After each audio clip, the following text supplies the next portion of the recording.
Miss Universe Philippines 2023 Michelle Marquez D National Costume, nag-malfunction pala.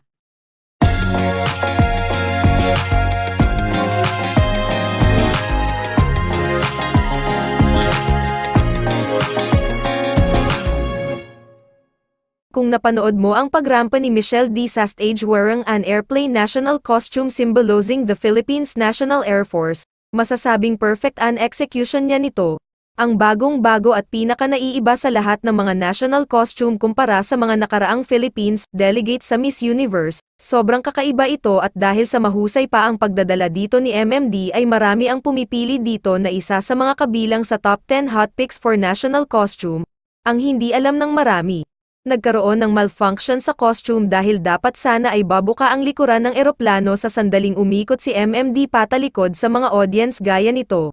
Ngunit hindi yun nangyari. Kaya lumakad na lamang siya at inirampa ang costume hanggang sa matapos, sinubukan pa ni MMD na iayos ang nasabing malfunction ng parts ng kanyang national costume upang may rampa iyon ang naaayon sa pagkakagawa dito.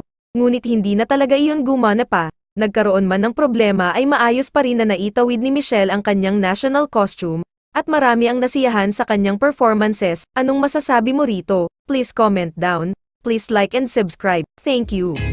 못나도 내겐 믿어, yeah. 말해도